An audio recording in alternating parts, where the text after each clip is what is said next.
Women, beautiful women, love misogynistic men. When you see a 19-year-old Ukrainian on a billionaire's yacht in Dubai, is she complaining that he's the boss and he's in charge? Or is she like, oh, I'm glad he bought this boat. I don't know how boats work. I just want to fuck a cocktail.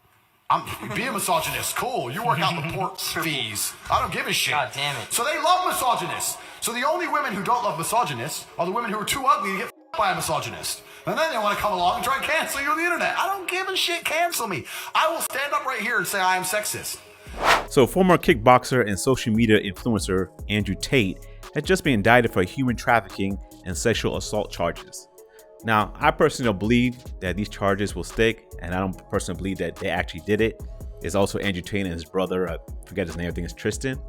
And the reason why I believe that is because anytime the prosecution side that's representing victims go for the civil side of the situation, basically for monetary gain, at the head of criminal charges, especially something so egregious as this, it makes you wonder, and it makes you basically, be apprehensive to believe that the criminal charges are valid. But of course, like I said, I could be wrong, and if I am, I'll admit to that. But that's not the situation here. Is basically it's about how the media and the public perception is being painted for Andrew Tate. So this guy, Andrew Tate, has been charged with rape and sex trafficking. For those of you who don't know who he is, we got to show you a clip. Okay, here's the clip. I believe that as a man, I should pay for the first date. I believe I should open the car door. I believe I should protect for her, provide for her. I believe if she's my woman, she should be able to come to me with her problems and I should fix them. If I have responsibility over her, then I must have a degree of authority. If I were to get on a plane and that plane was to fly into the eye of a hurricane, there was a 50% chance of it crashing, I'd want a male pilot because I think that males are better under stress and under pressure. So far, I don't really think he's saying anything wrong there. I mean, I understand people in this day and age can say anything a man says that's basically in contradiction of the narrative, that they basically are, misogynistic and things like that. And that's not the case in my opinion here. 9 out of 10 times a woman would want a man to be in charge, especially in a very highly distressed situation. Who are those two girls? I can't with him. It's unbelievable. But where do these guys keep coming from? I mean, they're coming from due to a lack of masculinity in the society. That's what's coming from. That's why you have to go on YouTube and alternative type of, apps and social media platforms in order to get the real truth. You're not gonna get it from these ladies, as you're gonna see here. Around though, and he had a lot of followers. But what do you think is the key to their staying power? I think they're talking to young men when I think parents and teachers aren't talking to young men enough. I think he filled this weird gap, but he's teaching them toxic masculinity. I first heard about him when I was... First of all, I hate the term toxic masculinity. Anything toxic is bad. I mean, I think puppies are cute, but if you said that puppy is toxic, I don't want to be around that puppy. So anything toxic is bad. So we got to stop layering this... using this term toxic masculinity, because you're already saying something's bad by labeling it as something bad. To me, Andrew Tate, he just reminds me of like a more aggressive version of the late Kevin Samuel. That's what he reminds me of, because I think that's the only time I heard of him was after Kevin Samuel had passed away. I was driving my son and 2 or 3 of his friends somewhere, and they were on YouTube or whatever, and they were giggling. And I was like, what I'm hearing sounds really gross and horrible. Can you raise the volume on that? And I explained to them very clearly that is toxic masculinity, that is inappropriate. Why are you listening to that? Why? And we had a really robust discussion about it. And I think the issue is, not enough of us are teaching our boys and our men what's right. Wait, what the hell? She said teach our men? No. No. First of all, yeah, my mother taught me as a kid growing up, but of course, my father also taught me as well. So for her to say teaching our men, no, we don't need the woman to teach us, okay? We need men to teach men, because that's going to build up a man to become a man. Like I said, I have a daughter, but I know my limitations when it comes to her, especially as she gets older and becomes, into a teenager and a woman. I'm not going to be like, oh, I'm going to raise her to be a woman. No, I'm going to be like, you need to listen to your mother on this. I'll, allocate certain responsibility to her mother, be like, I'm not going to handle this. I need you to handle this because it's out of my jurisdiction. Even though I might be able to get some good advice on certain things, I think you'll be better suited for that. And she should know that better. Men need to teach little boys. Women can to a degree, but you really need a man to teach a boy to become a man. I hate when women say stuff like, "Come, never mind." Jeez. What's wrong? Boys in this country, a lot of young men, I think, are in a lot of trouble in this country. You know, statistically, women are going to college. I think 6 women to every 4 guys who get into college. This guy like Trump. Yeah, more women are getting into college, but that doesn't mean anything. That just means that they're being more indoctrinated. I mean, it doesn't speak to the success of women. It speaks more to the failure of the college system and universities in America. That's what it speaks more towards. You know, if I had a son, I would tell him to go into trade school, go into military, you know, learn some things online as opposed to going to a college or university that's going to indoctrinate them with some, you know, some left-wing BS philosophy crap. And others in the party are tapping into grievances and victimhood and poor me, and I didn't get it, and this black guy's getting it, and I'm not getting it. That's their issue. And you have an epidemic of guns in this country. You've got an epidemic of... No, you have an epidemic of mental issues in this country that's not being addressed correctly. That's what you have an epidemic of. Not about guns. The guns never changed. The guns were the same back in the 70s, 80s, and 90s. The guns were the same.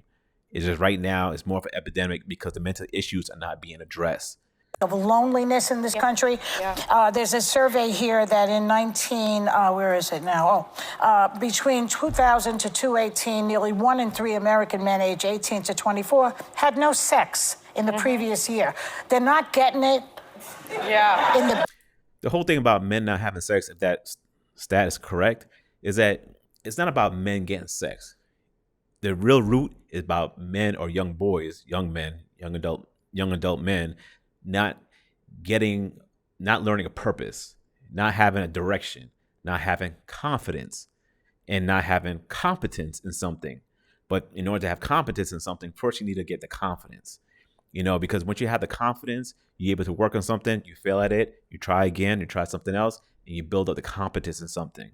I mean, it took me a while to start getting really competent in real estate, you know, because that was something that, you know, I was feeling a lot. But as time went by and I got better and better and better, even with the negative situations that happened, I still was able to build. And that's what young men really need to learn and need to be taught to them. So it's not about, you know, getting sex, because at the end of the day, a very confident man, he'll be able to get sex. That would not be an issue, you know. But once he's able to have a purpose and he's able to build confidence and do a teaching for another man to, you know, impart that upon him, then he's able to build that up. And sometimes if you don't get it from another man, you can get it through experiences in life. But you have to be very careful about that, because sometimes the experiences in life can actually destroy you. Bedroom, they're not getting it in the job, and they're mad. And they don't like it that people of color, let's say, are maybe moving ahead, or women are... This has nothing to do about race. This lady always want to bring up race. I think she always want to bring up race because she don't want people to realize that she's racist. Kind of like President Biden. Moving ahead. There was a backlash to the women's lib movement back in the day. It was called men's liberation.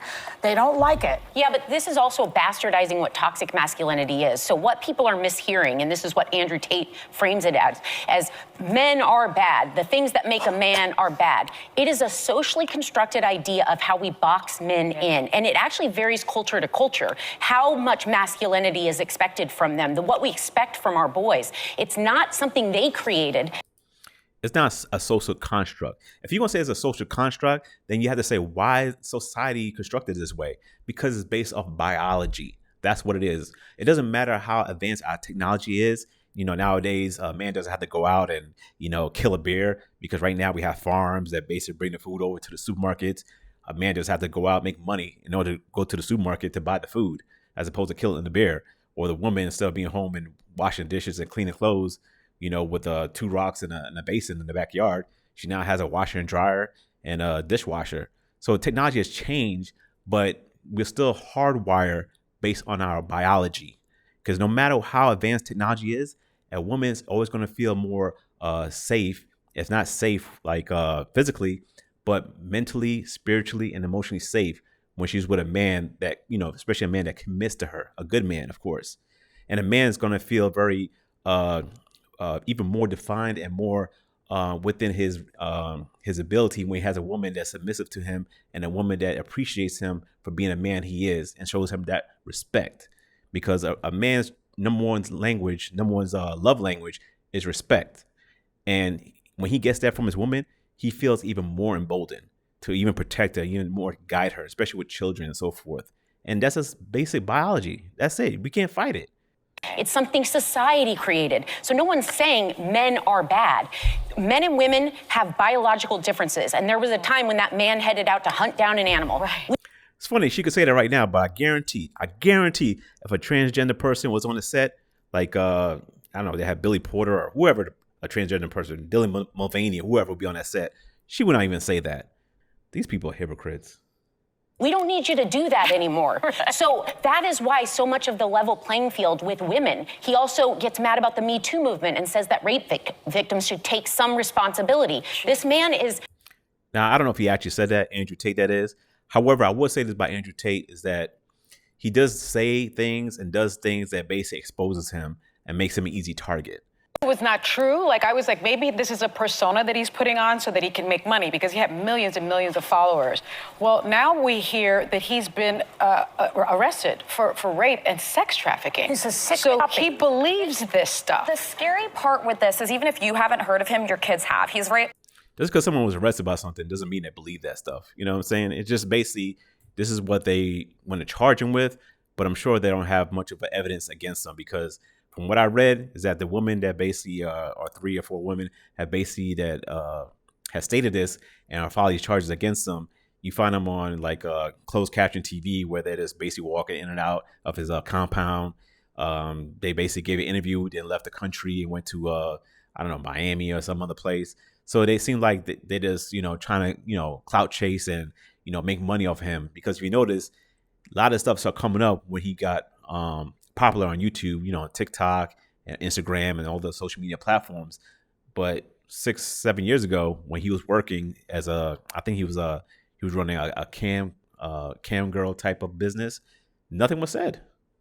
I mean, a lot of these women are coming out 7, 8, 9 years later, but nothing was said prior until he basically got a lot of clout on social media.